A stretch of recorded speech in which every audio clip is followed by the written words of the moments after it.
Broadcasting from the business capital of the world, this is the Podcast Business News Network. Welcome back to the show. John Riggio, our pro tennis player, architect, and friend, as well as author. And, he has a lot on his plate, and he continues to thrive and continues to share his stories and his journeys as a pro tennis player and as an architect. So, how are you doing today? Let's just welcome you first and foremost, John. Everything's going great. Thank you, Jill. It's good to see you. You too. So, for those new time listeners, a little of your background, and then you can tell us what we're diving into for today. Yes, I usually talk about my architect profession, but I also like to talk about stories from years ago when I was a professional tennis player. And last year I wrote a book about my tennis and my architect profession. It's called My Own Court, The Life Story Yeah. of Tennis Legend John Riggio. It's easy to buy online. You can buy it at Barnes & Noble, Amazon, Kobo, all kinds of stores. And then also last year, I was also given a page for the top 100 innovators and entrepreneurs. And this is on page 42. And this was shows all my different things. And the book really helped. It really explained all of my top contracts and all the current things I'm working on today. And this is the picture of that there. Yeah. So today, as usual, from last week, I went through so many memories, and they're really amazing. I think I was understating the stories about the actress whose name is Stephanie Joanne Angelina Germanata, and who's also known as Lady Gaga, but we had gone out. She was really my girlfriend for a while. What happened is, just to give you the scene, it's like 1988, a top tennis pro player, $1 million contract. I have my own tennis center in Manhattan at Sutton East. And with that, I'm also meeting other up and coming entertainers. And one of them was Miss Germanata, and we got along well. And what I'm remembering all the different things now from last week, and really, I used to call her by like a nickname. She usually used the name Angelina or Angie, so I always used to call her by the name Angie. And we made friends there, going back all the way in '88, and we started to go out. Now, the thing about her, Angie, compared to some other stories I was talking about, my sponsors fully backed marrying her. So I can marry her. They really liked it, and it's okay. So this one was really good. And I think talking to her, we got along very well. Uh, she was a really good match. And so from the years from 1988 going to the years 1998, I did meet her a number of times. And we were getting pretty serious. We're falling in love, and she told her mother about me. She was setting a date for us to meet. And I also went down to her apartment a couple times. She had a couple roommates with her. She had, I remember, to try to get the roommates to not stay in there at the time when I was coming over, things like that. And then she even started inviting me to some of her early music shows. And I have some things I just collected from the internet. Let me just show them to you.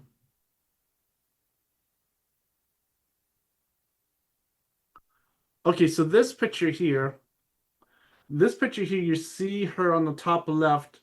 I was looking on the internet and I see this picture is labeled as year 1990. Now, this is the correct time for when we had met. I think there are different dates and times on the bio and on the internet. I think some of them are really her stand-in too. She has stand-ins, but this looks like the authentic picture from 1990. So this is really when I was mm, going out with her, with boyfriend, girlfriend, and I knew her here. I wasn't too 100% certain about that name Lady Gaga, when the exact date it was formulated, if she was already using it. I only knew her by Angie. She told me her full name, I knew her. And I think there are other pictures here. Let me just show some photographs. This is up close of her. Okay, that was that biography. Yeah, now this here shows a picture of like a small stage, and this is her on the left side. Now, I think this picture is not the one that I went to. This isn't the same location, but I went to something very similar to this. She invited me to see some of her shows. She was playing at like this small theater, and the theater sort of had like a stage like this here. It had some bar seating, some like tables, chairs in between the stage and the bar. And right next to the bar was the main entrance to the location. So I ended up going to see her a number of times there, saw her playing music. Um, and that was really interesting. This let me just go through some other pictures. Oh, actually, this is a picture with her father. I was invited to meet her mother. The mother knew about me, but I don't know anything about the father. If the father was there or what was happening. And this is another picture of her. This is sort of like when I was younger and I was really thin and great shape. This is sort of the same sort of time. She was really uh, thin and everything. I think this is another thing I just found on here. Just shows her original name. And this is another picture. This is like when we went over to her apartment. And this is her here. Another nice picture. And this is another young picture here. I think from here, this is more like in the same, this is like in the correct time. I think I'm looking at the age of this automobile and everything. I see her picture here. And so these are like the correct time slots. Let's just get back to okay, so now what happened here is so things were going very good in our relationship. We got along great, and she was really interested in having a serious relationship. So, and things were going good because that was okay with my sponsors. And so I think what was happening there was good. I think before I start to discuss all the bad things, um, the good things were we always used to talk about different things. I think originally she was noticing my tennis center. It's my own tennis center, the bubble and the glass panels, and some have our own entrance there and everything. And so she was pretty impressed with that. I think she was hoping, envisioning for the future, maybe like a lot of people, everyone says the same thing when they look at the certain style tennis center of make it a little bigger, like a two-story entrance and things like that. But I think everyone says the exact same thing. I always explain that I wasn't designing anything like that. That's a standard. And but I think at that time when I was going down to her music shows, they were just in a small location, a small bar with the stage like this, exactly like in this picture. And so that's where we were. And I think that was going on from like 1988 to like 1998. And so our contracts both progressed. I think initially at the Sutton East, my contract was only it was bought over and it was moving up to where they were going to set it for 30 million. And then in 1998, when we met, my contract was about $120 million, and hers was over $100 million too. So we both were keeping pace at that time. Music singers, they last longer, but from that span of time, things were going pretty good. And I had met her at different times. I think even my player name had changed between 1988 and 1989. It was John Vanderbilt in 1988. They couldn't change over the name John Rigo, and they ended up changing my name to John Strong in 1998. So really, my player names were changing, and I usually just knew her from as Angie. I didn't really think of call her Lady Gaga ever or anything like that. That was just something that ended up starting to happen. And so when we were in the tennis center, which was very insulated and very good to really get along in the entertainment world, was she started to sense some people around her, like her producer and the guy Martin Scorsese, which was like some kind of investor friend or something. And so she started to go there taking the taxi and other ways of transportation. She didn't take that chauffeur car. And this was to keep the problems away. So, but in the meantime, she was inviting me to see her mother. I went to see her shows, the apartment, and we were trying to devise different ways to start to go out. The only short thing we had together was we weren't really talking too much on the phone. She wasn't able to really talk too much on the phone, and so this is was one problem. But what started to happen was very interesting. I went to see her at the show that looked like this, a similar type of stage. And Martin Scorsese was over there in the bar. So I just entered. Bartender, for some reason, he came over and told me I'm not allowed to stay there this night. So I listened to him and I left. But what happened was the owner of that bar did not agree. I think I think like you could imply that maybe Scorsese told the bartender to ask me to leave, so I wouldn't interfere with Angie and, go out with her and whatever. So the bar owner, he came over and he did not like what happened at all.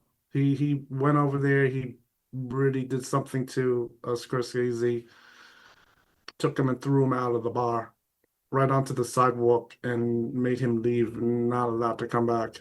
And the next time I was over there to see Angie play her music, the bar owner was telling me the same thing, that he does not like that guy. And he said the guy was going to ruin his business and his life by doing that because they're going to shut him down. And he did not want any part of it. He didn't like me there. So that was really one interesting thing that happened. But I think overall, that is an indication that there was some problems. So even though we have a go ahead to get married and everything is good, they're not going to stop it. There's some problems. And so the only problem with that is, so during that time, Angie was aware of that and she started to arrange sometimes when we could meet. She could come over to the tennis center, was a good location, and started to have ideas of doing all kinds of things, visiting her mother and things like that. Um, what started to happen was the pressure from her producer, which he was watching from outside on the sidewalk, acting a little unruly out there and got beat up.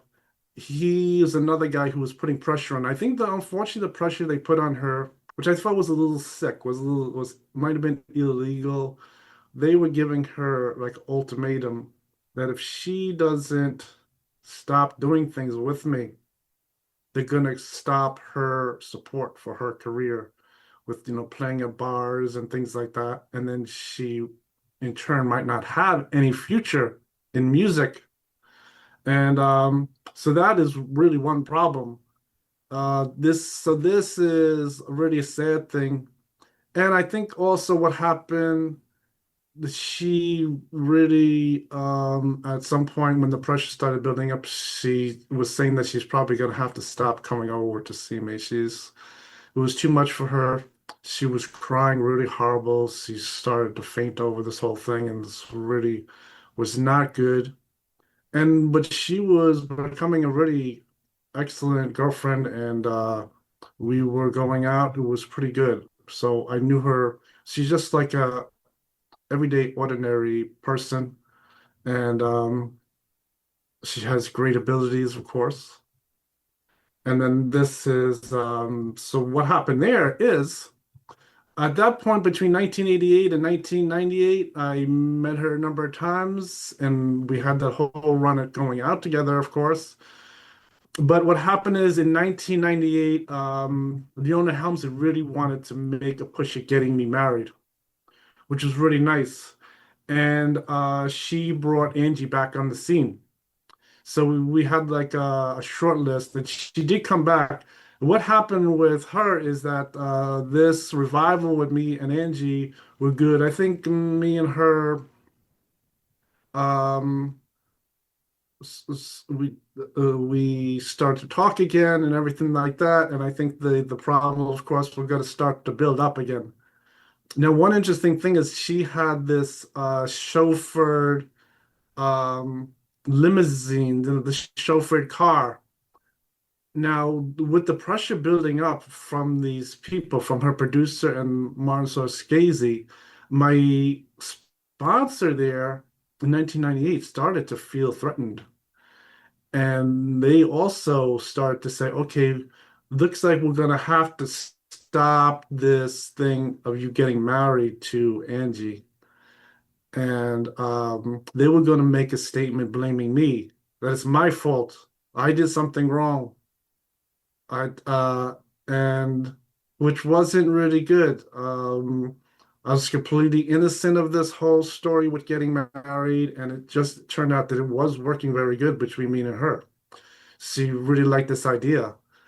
And what happened was, instead of them making a statement officially that somehow it's my fault, at the time, I don't know whether I told them, but they realized the limousine that was chauffeured was not paid from her contract. So her contract, like mine, over $100 million, wasn't really giving her the cash to pay for the limousine. So since the money was getting paid from Martin Scorsese, who was just doing a gift to her, um, they decided not to make any statement and not do anything at all and just let it go away. And that's exactly what happened because since she wasn't really collecting the money from the contract to pay for all those things, they couldn't say that I wasn't getting all the money to have the same type of chauffeur car to get there. So since there was nothing like that happening, and what happened is they did not make a statement against me, which was good because I have nothing to do with it, and like they're the ones running my contract anyway. So I don't know what the story was with that. And so that is what was happening. And so that is really the amazing story that was starting to happen. And this was going on from the about 1988 to 1998. And this was right before Mr. John Helmsley passed away. Because after that time, my contract with Leona Helmsley had to go into their will settlement, and the will settlement put the contract over to John Helmsley Jr. And Miss Leona Helmsley was no longer the owner of my contract, so no more matches for marriage anymore. And that was one interesting thing that was happening. Um, that is the interesting thing.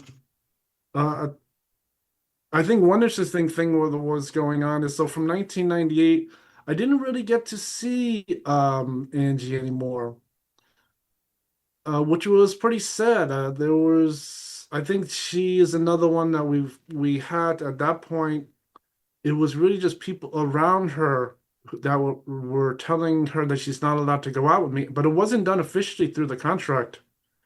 And that's why the my sponsors were getting a little unnerved that they were to do this, they were felt that they were getting threatened. and it wasn't done correctly because I had the full go ahead in entertainment to get married, which was a big deal. That's allowed me to go out and meet her outside. I can go to her apartment, I can go to her mother, I can go to her concerts. We didn't have cell phone communications too early, and I didn't really get to see her. Just by chance, I met her stand-in a number of years after that, but I didn't really get to see her again. I think some people who know her in the entertainment world were telling me that she was busy, doing concerts, things like that. And I never really was able to update our situation and things like that. I think if somehow we kept some kind of communication, originally I was calling her on her apartment phone, but the I didn't get a certain kind of communication to keep in touch with her. That was the only thing. Just by chance. Also, I had talked to her. I was looking for some extra work in architecture, and that usually comes out as drafting work.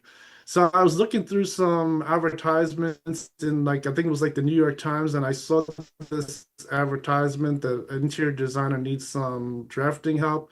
And I called, and it's really Angie in her apartment, and she does all kinds of different things with interior design and things like that. And it was very interesting. So that was still, I think that was still an interesting thing. But I wasn't able to really uh, keep in contact with her. In fact, I called her like I had no idea who she was, and she didn't know who I was. It was just a strange coincidence. And but I didn't do any work with her. It was just a funny call. So that was one interesting thing. And the thing that is one funny thing that happened.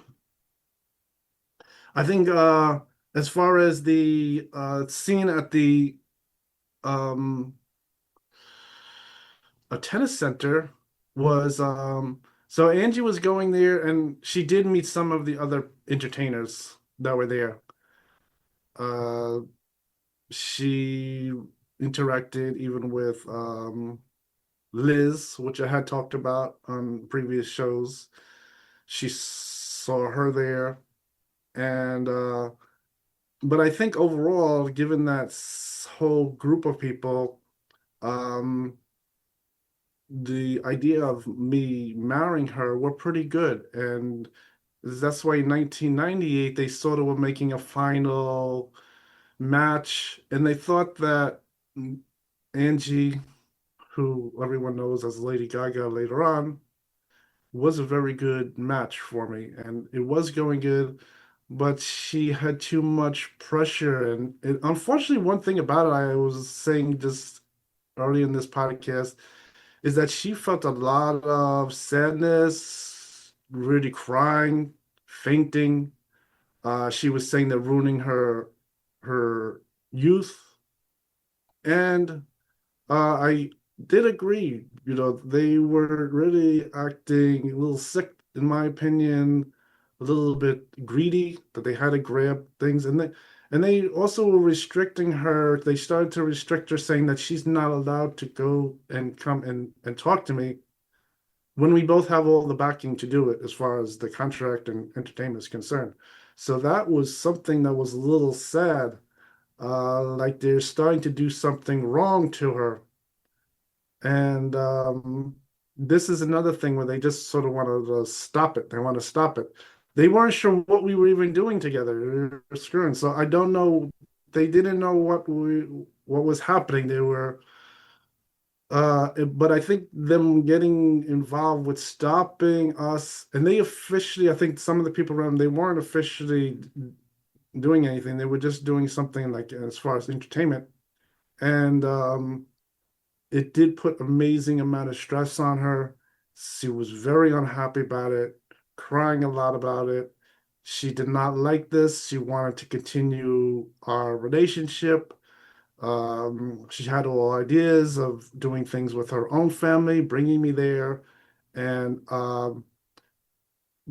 so that is what happened. I think the only thing is she didn't want to try to give it more tries, sneak it more over the years, we had to have a little more. I think she was in particular devising ways to meet without them knowing it, and places to go and things like that. And but she didn't keep the tries going on that. She had to somehow keep the communication going. So the thing just sort of just stopped that time. And I really haven't gotten to really talk to her about this. Some of the other relationships, I've met them over the years. I've talked to them. Everything is good. They know that there were problems and beyond my control, beyond their control. But with Angie, I didn't really get to talk to her in recent times about any of these things. So which was pretty sad. But we were doing very good. I think, and having the approval to get married was there. And so that was pretty serious. I think that was a good thing. I think them stopping it was too much like they're acting like crybabies, and no one really liked it. It was really horrible. So I think that is one thing that this was going on. So yeah, from like the last week, I really didn't remember all of my different things in my relationship with Angie, who is Stephanie Angelina Germanana, and who was also known as Lady Gaga, but yeah, we were much more serious. I think after that point, I think also the same kind of thing that she probably put it out of her mind because it was such a traumatic experience for them to tell her, that they're threatening to stop her entertainment career because she's going out with me. Oh my They really gosh. had to stop that. They didn't want me doing things with her as a artist. So that is one thing that was really a sad thing for her, and it was very traumatic for me too. I think given some stories I had said, I went through these pretty hard traumatic experiences, and I think the first thing to do was just to forget about it. And I think she was sort of probably went through that same thing.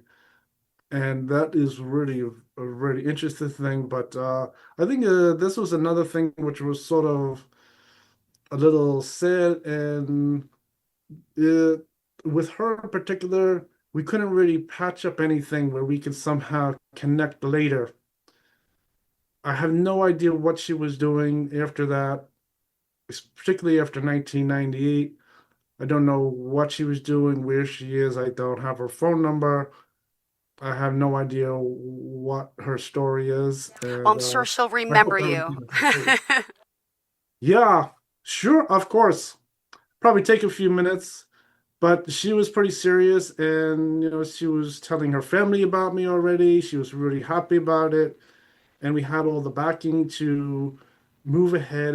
It was sort of proven too that doing things with her outside the tennis center were completely okay, and we weren't getting in trouble or anything like that.